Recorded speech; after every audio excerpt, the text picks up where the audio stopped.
So, from Jamie Staunt, are you going to protest against austerity Manchester? That's a really exciting question to start off with. Go. No. Okay, no. Now, Leon Pythian, have you ever tilted goose? Have I ever what? Tilted goose. Tilted goose? Tilted? As in on a tilt? Yeah. Tilted goose. Have you ever tilted goose? I don't know what that means. Okay, from David Anthony Elston. If the idea is to bring about some kind of awareness, change, or get people thinking for themselves, why not work with politicians, campaign groups, or other structures that seek to do the same? Okay, let me think about that. Actually, I'd like to, by way of introduction, I don't know how this is going to be edited, but if you don't edit out the meditation, maybe you can put some music in the background on top of that, of each meditation. And actually, in response actually to that very question, if I want to get people to encourage people to think for themselves, I'd like to invite everyone to meditate on that question. Before you just listen to what I have to say about it. And again, be interested to see in the comments what your thoughts are and answers to each of the questions or any of the questions. So I'm just going to meditate. I'm going to invite you to also meditate on that question.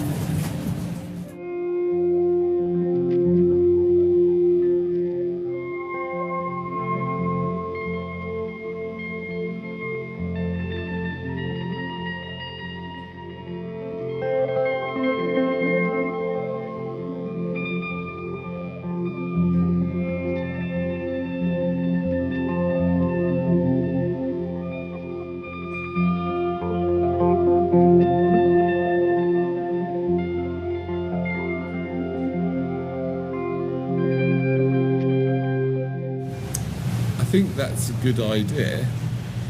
I'd have to see, the trouble with a lot of these questions is that I really kind of need to be in the presence of the people asking them, because I kind of need clarification on some of the words that just on the question, the wording of the question. But I think that, for example, if I don't know politicians that are out to do what I'm talking about. I don't really know of organisations that are trying to raise awareness. I mean, there probably are lots, but I wouldn't rule out working with people. I mean, I to be honest with you, I find the whole idea of organising very, very difficult. Although I do it in my business life to a degree, but I'd love to work with other people doing the same thing. It hasn't worked out, but perhaps the person that asked the question can give me some examples of such organisations or politicians. Cool. Okay, we have 3 questions from Mario Rodriguez McCormack. Well, if I had a question, first of all, what are you doing with all those millions of pounds that the people are sending to you, in brackets, haha? And secondly, the court case you went to with your lawyer, cousin, I believe, you had the chance to change that law as your lawyer told you so why didn't you do it? Okay, the first question is, we've so far had donations of about £150 that went out when we put that video out on the next day or something, and what that will be going towards is to continue to to fund your being involved in this project, Roland, and that'll be a couple of days of funding towards your involvement, which involves filming, editing, organising, Facebook, website, etc. The reason why I didn't change the law is because it doesn't really make any difference if you change the law. One little law here, one little law there isn't going to make any difference, and what they then do is they just write a new law which is even worse. So in the end, the whole case was dropped. So anyway, what am I going to do? That's why they dropped it. They dropped it, I think, because they didn't want the law to be changed. They're quite happy with it as it is, so that they can control us. Cool. Okay, from the second guy, vanity and popularity are very dangerous, so be very careful. You might become a famous and rich person. Be very careful. That's not so much a question as a warning. I am acutely aware of that. I can't be reminded of that too often. So far, I haven't made any money out of this, so that's not happened yet, and I have only limited fame. And actually, I'll actually talk about that briefly because I don't often get asked about that. I get recognised on the street sometimes, especially when I'm doing the megaphoning, and people. My experience of it has been really wonderful because most of it is not sort of idolising. Most of it is people just saying they really appreciate what I'm doing. So. And I think that's all right. I mean, there are occasions when people come up and ask me for a selfie or something, and then I try to put them off that. Yeah, that's my experience so far. Cool. And for the last one from Mario, what's the difference between being an idiot and being a brainwashed person? I like this guy. I don't know. What is the difference between being an idiot Do you know? and a brainwashed person? Do you know which one you are? I'm probably both. Okay, good. From Matthew Moore, what is a question? It sounds like us questioning everything. What is a question, Danny? Actually, that is a reasonable question. I think that is a reasonable question because one of the things that happens quite often, and I do it, and it's just very common, is that someone will ask me a question, but it won't actually be a question. They're making a statement like, shouldn't you be doing this somewhere else, or shouldn't you be outside Parliament, or shouldn't you be talking about this, or what's the point of you doing this? Yeah, A suggestive question. Yeah. Yeah, no, it's basically they're saying there's no point in doing this, but they're asking what's the point of you doing this. And it's useful to be aware of that. That's why the meditation is so powerful, because if you meditate, if I meditate when someone asks me one of those types of questions, usually when I've opened my eyes, they've gone, because they're not interested in an answer. They just wanted to make their statement in the form of a question. So, sure. Good. Okay, this looks a bit complicated, but we'll see what we have. From Steve Matheson, do you think that our measurements of the speed of the expansion of the universe may be incorrect due to the influence of microgravity in intergalactic space? We all know that gravity slows time and space, so obviously the reverse is true. Hence, it is possible that in the enormous emptiness between galaxies, gravity could do some unexpected things, gravity being a result of the curvature of space-time. Could this explain dark matter or dark energy?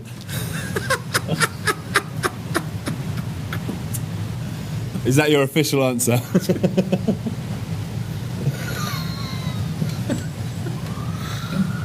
Maybe he thinks you're like the Messiah or something. Maybe he thinks that you've got some sort of you've got like a direct line to God. Maybe you could just answer this for me. Let me just meditate on that. Hold on. Oh bloody hell, we haven't got that long. Let me meditate on the fabric of space time. I think that question would be best posed to one of the persons who I regard as one of my current teachers, even though I've never met him, which is Tom Campbell. You can find him on YouTube, and you can probably there's forums, and you can probably ask him or the people in the forum who know much more about things like that than I do. Good answer. What are your... Oh dear. Elon Burko. I think that's that guy in Southampton. What are your thoughts on tribal anarcho-primitivism? Primitivism. I'm not sure if you spelled that wrong or not. The camera looks a bit tilted, doesn't it? Oh, sorry. Sorry. I'm not getting your best side. I don't know what that is. Okay. Should the inevitable revolution... so this is from Albert Spivey. Should the inevitable revolution be peaceful or forceful? Let me just meditate on that.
See, one of the many things that I've learned in the last few years doing this is the incredible power of questions. And there are lots of things embedded in questions that sometimes the person who asked the questions may not even be aware of. So, for example, the question was, when the inevitable revolution comes, well, who says it's inevitable? And what is revolution? What does he even mean by that? So I don't know what he means by that. I can have a kind of guess at what he might mean by that, and whether it's my answer to the question is, assuming whatever that he means revolution. I don't know what he means. My answer is, though, kind of based on his assumptions, that how am I meant to know whether the revolution should be violent or peaceful? I don't. How am I meant to know something like that? I can see arguments for both sides. At the moment, the way I perceive what's going on is that we are being oppressed violently by a dangerous gang of very unwell people. That's the only explanation I can come up with, is that there are some very, very unwell people whose egos have run riot, and they are ruling over us and creating a tremendous amount of violence. Tremendous governments around the world between them are creating an incredible amount of violence, theft, murder, oppression, terrible, terrible things. I mean, they're also doing good things, but so I can see an argument in saying you've got to be violent back to them because peaceful revolution will never work, and then I can see the opposite argument saying no, actually they've got that. We mustn't copy them. They've got all the guns. How could it possibly work anyway? So I could see the only thing I can say is I don't know. I don't know how I could know, and therefore all I can do is in any moment to do my best to sort of let go of my ego's desire to be in the driving seat and open up to the highest part of myself, the unconditioned part of myself, to be in the driving seat, and that will inform what I do. Cool, nice. Oh god, this is going to be a long one. Right, let's open up this can of worms. Are you happy?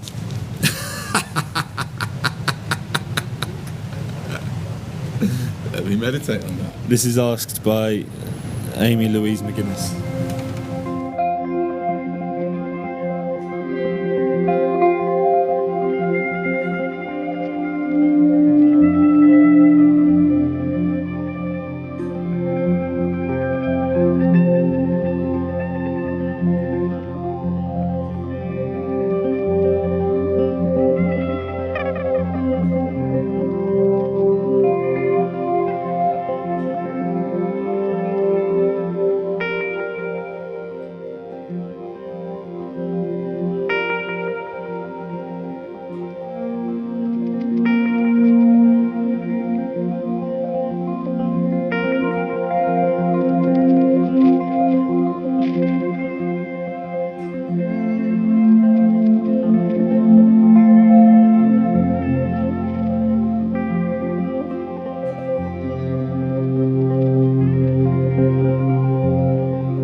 No, I'm Danny.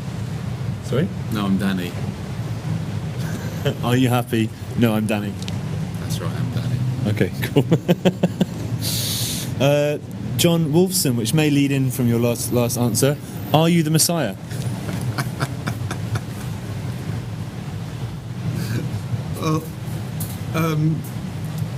Well, firstly, again, that question comes with assumptions that there is such a thing. I don't know what he even means by that. What does he mean? You know, I don't know. You know, this is the problem you see with these questions. It'd be quite nice, actually, you know, just thinking aloud, to do a session somewhere of just, you know, questions. Just have a live question session. People can ask me any questions that I want. I'm deluded to think that people would be interested in attending such a thing. This is what we're doing now. I know. It's difficult. Good idea, though. Yeah. Thanks for me having which it. Messiah? The I don't know. Are there different messiahs? There's a Christian Messiah. There's a Jewish Messiah. Aren't there different messiahs? I don't know, mate. No. So I don't. I mean, I can't be sure either way because I don't really know what all these messiahs meant. I mean, how would you know if you're the Messiah? That's another point. I presume. Do you think you might be? I think I'll put it this way: if I was the Messiah, then I pretty much have no hope at all for the world. That's a good answer. I like that. Well done. Okay. That was from John Wilson, and someone replied saying he's not the Messiah, he's a very naughty boy, which I think was some quote from something probably. Elliot Woodford, what do you think our political situation globally and general quality of life as a species will be like on Earth in 50 years from now? Do you think we will make it that far without being without totally destroying either the planet or ourselves through horrific global war?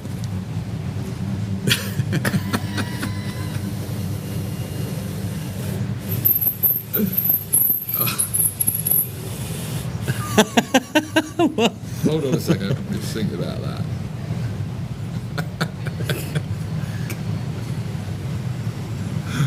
Oh dear.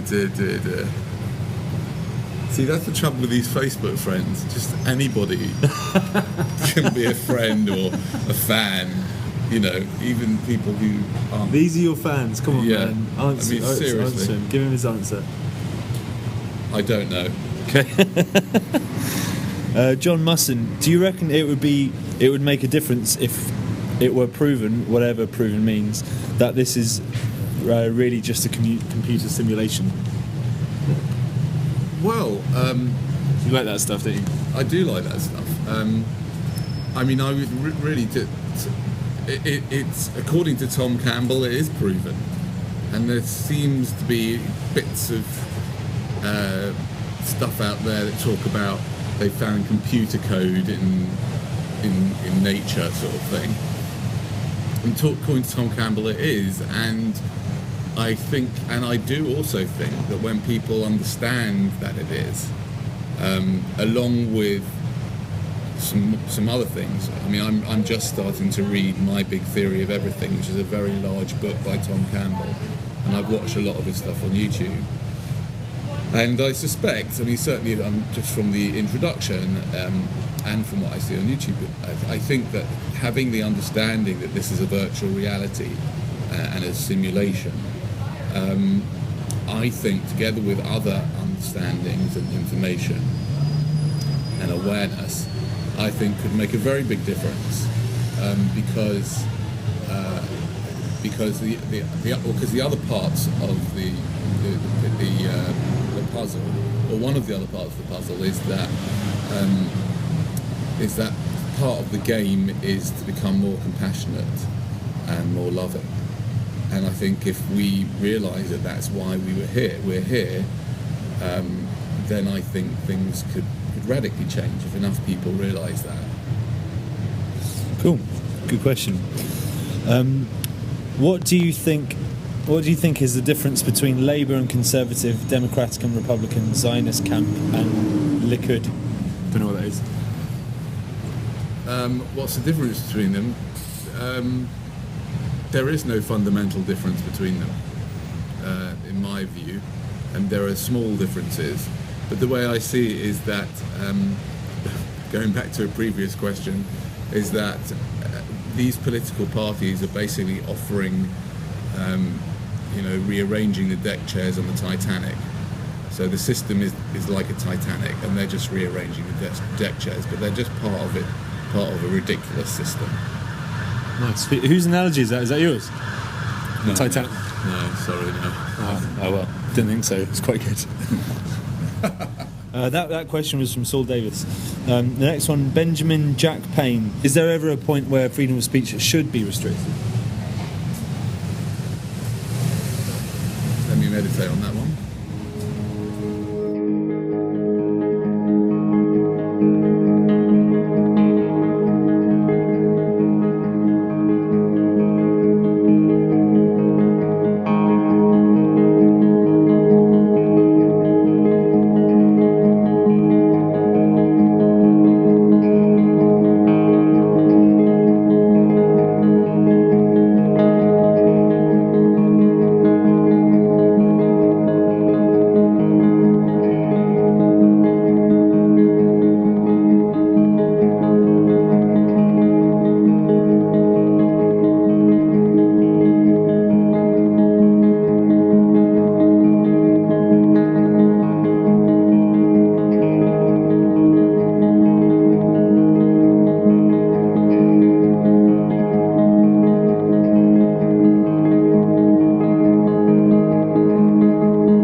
The question that comes up for me is, well, restricted by who? And who's going to do that restriction? At the moment, what I see and what I experience is that there is great restrictions on freedom of speech. I can pretty much say what I want only in Speaker's Corner. I can swear, I can say anything I like about anything, I think, as far as I know. I'm not 100% sure. But only in Speaker's Corner. When it comes to the streets, there's loads of things I can't say. And the problem I have with that is, who are the guys that decide what are restricted? The government and the police, right? And yet they allow the most unbelievable, vile, I don't even know how to describe it, but, the contents of just the newspapers, some of them, all of them really, actually, if you think about it. The newspapers, the content of the newspapers are just, full of just the most terrible things. So if there is going to be a restriction of freedom of speech, who's going to do it? And look what happens when they do it. They allow corporations to say pretty much whatever they want. But you try and say that what they're saying on the street, and before long, you'll be shut down. So personally, I think the idea of restricting, I don't know, but I don't know what would happen. I guess what would happen if really there was complete freedom of speech. Yeah. I would take, if I was living in a place and someone was saying some really horrible things to me, for whatever, then and sometimes that happens on the street, then I have a responsibility to deal with it. If they're actually saying to mates, come on, let's go and kill him, then that's an act of violence. That's initiating violence, isn't it? It's part of the initiation of violence, and I don't believe in the initiation of violence. Yeah. Okay, cool. All right, we've got a few from Carrie Ford. Life is rather short, so it seems to me utilising the time we have on Earth in a valuable way makes sense. What have your, for sure, accomplishments been since you have picked up the megaphone? Once again, a question draws me into her life in a way, and without her being here, I can't really know. I'd want to ask her. I want to challenge the premise of the question that, you know, every moment should be lived. I don't even know what she said there. I can't remember. But utilising the time we have on Earth is a valuable. You know, what does that even mean? Utilising the time. So that's the first thing. And then, you know, for sure accomplishments. I don't really live my life like that. That might, you know, and I often say I'm not saying you should or shouldn't, or that I should or shouldn't. I live my life, but at the moment I don't really have a very goal-orientated life. I don't know if there's any for sure accomplishments.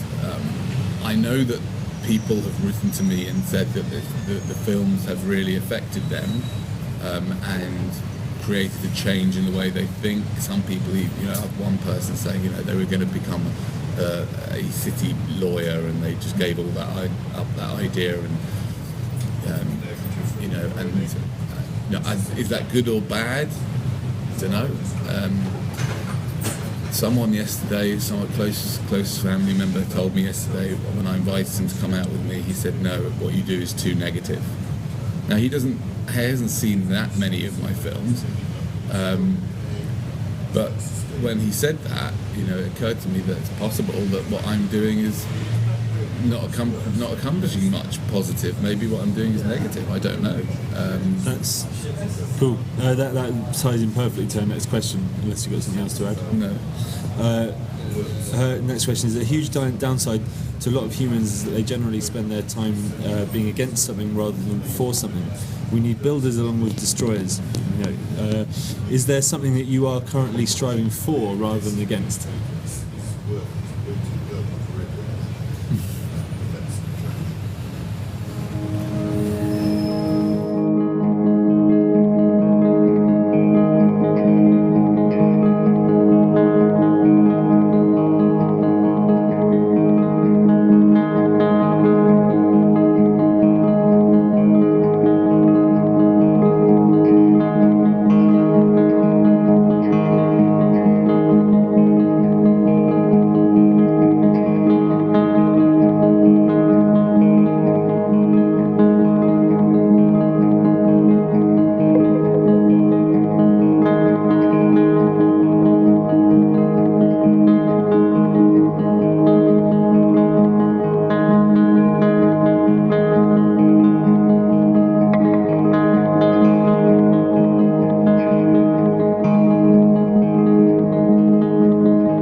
Firstly, I'm not sure that I strive against. I'm not sure that's what I do. I think that what I do, and this also connects to the previous question, what I do is express myself in hopefully an interesting, provocative, humorous, creative way in the face of what I see around me. That's what I do. So it's a bit like asking a painter, you know, or an artist who does paintings, yeah, what are your accomplishments? So, you know, okay, you could say, well, my accomplishments are my paintings. I could say my accomplishments are my films. Or my presentations. You know, it doesn't matter if someone sees it live, and that's my accomplishment. And coming back to this question, so I don't see myself as striving against, and I suppose in the background I'm striving for a peaceful and harmonious and happier, a more peaceful, more harmonious and happier way of being together on the planet. Now that sounds, as I say it, a bit like a politician. And I don't feel comfortable sounding like a politician. But I suppose that's what I see as a sort of a grand, generalised where to go. And on the way, there's lots and lots of different specific ideas that I've come across or that have popped up in my mind as to regards to how we can actually do that. Cool, which I guess also ties into her last question. Do you have an ideal outcome, or what would you like to see from your megaphone psyche penetrations? It's quite a description, isn't it? What are you doing today? I'm just going out to do a megaphone psyche penetration. Do you need a license for that? I should come with condoms, shouldn't I? Provided you're about to be penetrated. Mental condoms. Mental condoms. Put them on now. Ideal outcome. I mean, again, these all seem quite goal-oriented, but...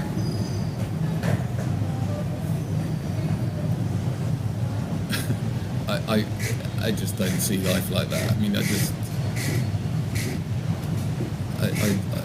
that's just like creating some kind of fantasy expectation that, a peaceful, loving way of living together where we're not tyrannised by a bunch of crazy rulers. Cool, sounds not bad.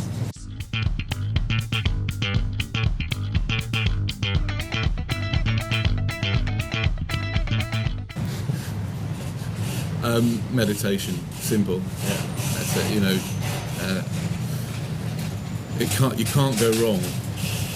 You literally cannot go wrong meditating for 30 seconds to a minute before anything, really. Yeah. In my experience, what can you lose? Yeah. Nothing. You can only gain. Brilliant. And will you let him know when you've answered his question? What do you mean, let him know? I don't know. Give him a call. I don't know. Send him an email. Pop round his house for a cup of tea. No. Very deep question here coming from Will Johns. Will you stop and have lunch next time you're in Brighton? Did you have lunch last time you were in Brighton? What? Why is he concerned about my stopping and having lunch? I don't know. Maybe he's just worried that you're wasting away when you're doing this sort of stuff. Will you have lunch next time you're in Brighton? Does he mean with him? I don't know. I thought that would sound a little bit more creepy. Will you have lunch with me next time you're in Brighton? He doesn't say that. Will you stop and have lunch? I might. Okay, next. Ben Bartlett. Why is the difference between genuine happiness and brainwashed happiness so subtle? I didn't know it was. You tell me. Okay, Tim O.T. has 3 questions. The first one, would you go on a date with a cardboard cutout of yourself? No. Second question, what are your thoughts on democratic socialism? I don't have any thoughts on democratic socialism. The third one is, do you hate me? No. Okay, good. That's done. Okay, Tony Batty. Why? If you keep asking stupid questions, I might eventually hate you. Tony Batty. Why do you think that the most important thing is money? Bank robbers get longer in jail than a murderer. Pesticides are killing the most important thing in the world. Bees. Again, down to money. The list is endless. Thanks, Danny. Have a fab day. So why do you think the most important thing is money? I mean, I'm going to tell you my perspective of the question. I think what he thinks is that these days the most important thing does seem to be money. If someone's going to go and someone's ill or something, they often think, I've got to go to work though because I really need the money. That's more important than my health. And destroying the whole rainforest for the sake of money. Why do you think that is? I mean, to me, how did it get to be that way? Does he mean? I guess why is money the most important thing? I think that's a good question, to be honest. I don't know how to answer it myself, but I do think that's one of the biggest problems. I mean, I don't. Why do you? I suppose that I think. So I don't really understand what he's saying. Well, let me put it. Say someone said, why do you think health is the most important thing? I'd say because I'm always going to have my body, and it's really important. Maybe I'll say, why is family the most important thing? Because I love my family and I want them to be okay no matter what. But the truth of the matter is that really in the most part, money is the most important thing. So do you have any idea as to why that is like that? Because it seems to be like health and family, for two examples, would be a lot more Because the whole important. world has been set up on a false premise, isn't it? Yeah. Right. Where, where we have false gods. And money is a false god. Okay, cool. So from Dave Binder, do you prefer slip-on shoes or lace-ups?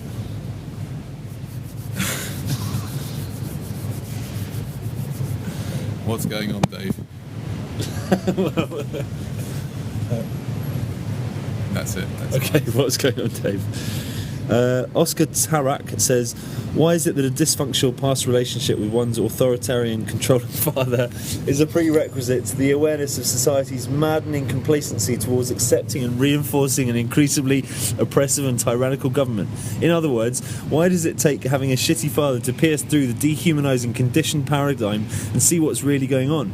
You should go around asking people if they had controlling parents whose love and acceptance was conditional, and ask how that has affected their view of society, money and government. Would be interesting to see that these people may very well be less plugged into the system. Well, I mean, isn't it obvious? If you had that kind of experience, then and that experience is mirrored in the outside world, and you didn't like that experience and you're rebelling against that experience, then you'll see it in the outside world. Cool.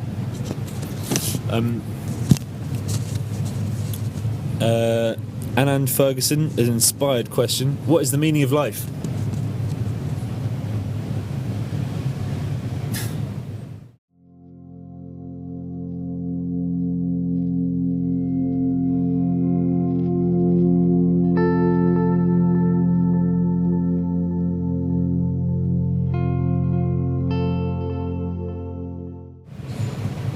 Why are you asking me or anybody else that? Ask yourself. Cool. Kai Brandon Lai, have you found the centre of your being yet? If no, why in heaven's not? If yes, please, for the benefit of mankind, tell us what you behold when you are there. Yeah, it's about here. Right. I'm not going to show you what it looks like. So you have found it. That's good. I'm glad you found it. What do you behold when you're there? We don't want to know. They probably don't allow that on YouTube. Justine Pringle, from your own experience, which parts of the global enslavement conspiracy have you found to be absolutely true, partly true, and totally false? Oh, and is Charlie Veitch a paid shill?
Whew, that's a hard one.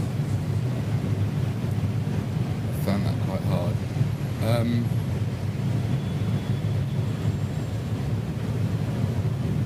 I don't know if anything can be completely true.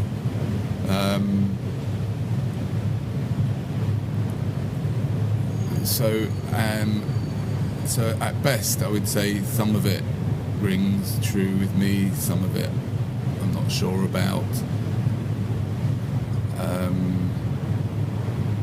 Again, the problem with these questions is that I really need to be together with the person asking the question so that I can pose some questions back to understand better what she's saying. I think that actually it's given me an idea, some inspiration to not to have a gathering, but to have a Skype call. I think we should do a Skype call every so often with just questions and answers like that. Sure, we can do that. I think for now, just answer what the question brings up in you. I know, yeah. It obviously has in this case. Yeah. I think I'd like to. It would be easier for me to answer that question if the person was to explain to me, give me examples of what she means by the global enslavement conspiracy. I think I have some idea. And I don't know if there really are a group of people controlling things, or whether there's no one in control, which is what Terence McKenna says. There's just no one in control. It's just sort of, it's just this whole big mishmash of madness. There are certainly people who are extremely wealthy who have got a lot of influence on what goes on in the world. I don't know. I find it quite uncomfortable for some reason answering that question. I think I'd have to know more specifics of what she meant by that. Right, sure. Maybe we can ask Justine to get involved when we do have our first Skype chat. Yes. Paul Donachie, UW. When will you next be in Camden Town? Today. So by the time this video goes out, yesterday or the day before. Something like that, yeah. Okay. William Fairfield, what are the next steps for people, animals and the planet to live together in increasing harmony?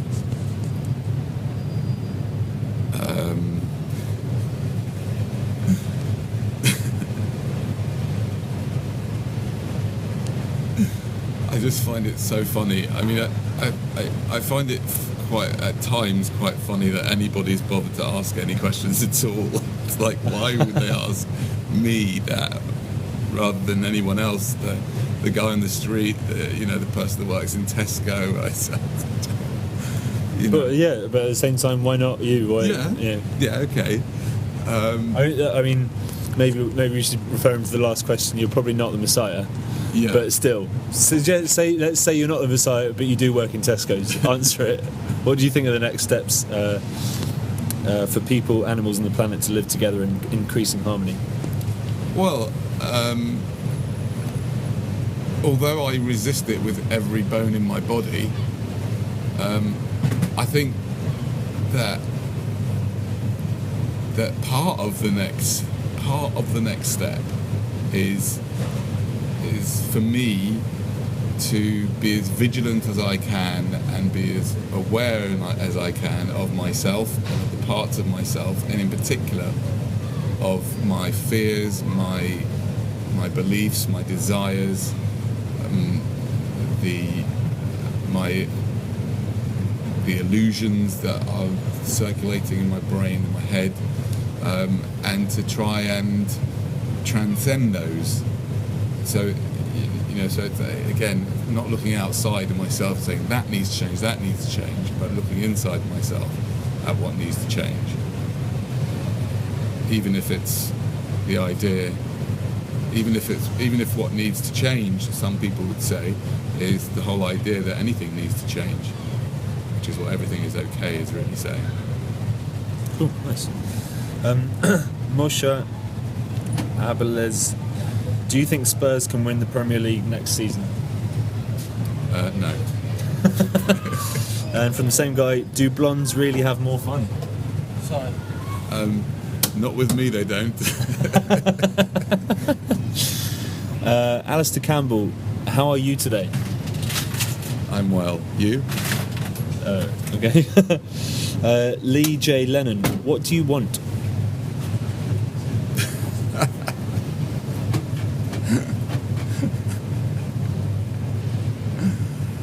Oh dear. What do I want? Let me have a think about that.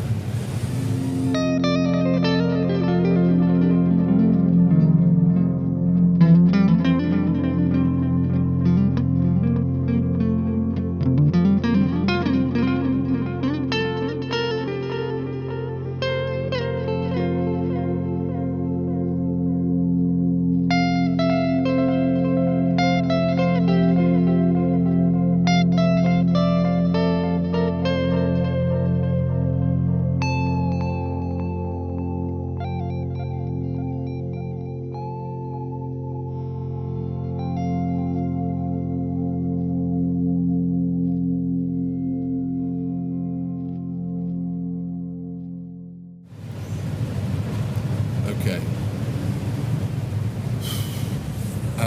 Right now, I want nothing. And at the same time, in general, I suppose I want to have a really good time. I want to be the best person I can be. I want to.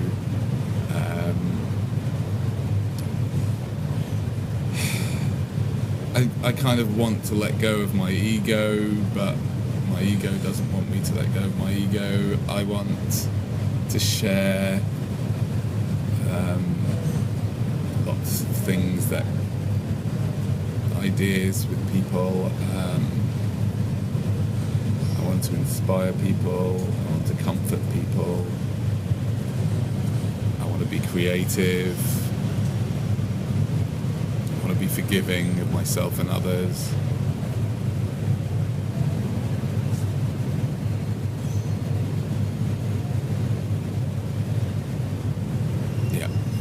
Cool. John L. Dude, have you still got friends who are traders, bankers? And if so, are they still as greedy as they once were? Who said I had friends that were traders or bankers? I don't know. I don't really have any close friends who are traders and bankers. Okay, there you go. Now we're getting into ones which have had a like. So this is essentially questions which more than one person wants to ask. Matthew 56. What's your perfect Sunday? You were expecting more, weren't you?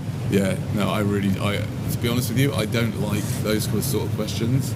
I don't like the idea of having some kind of perfect thing and comparing it, and I never like questions like what's your perfect, what's your favourite colour, what's your... Right.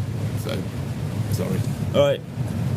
Soz Matthew. Okay, Moshe's back. He's saying, glad that you're working on your ego or that you've been hacked.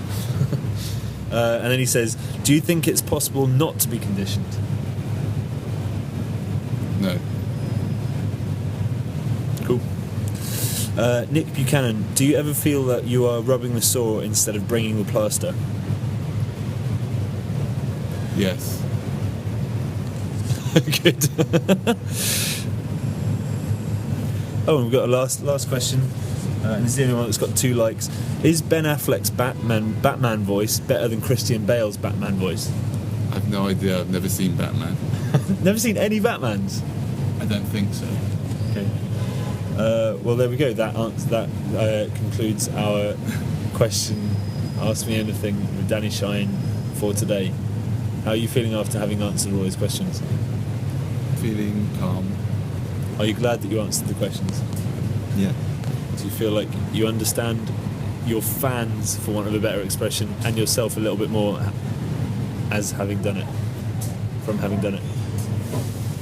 Don't know about that. I'd have to ask them questions. Do you think they sound intelligent or like a bunch of idiots? Or a bit of a mix? I think that, labels are, in some circumstances can be useful, but often they're not useful at all, and they're misleading.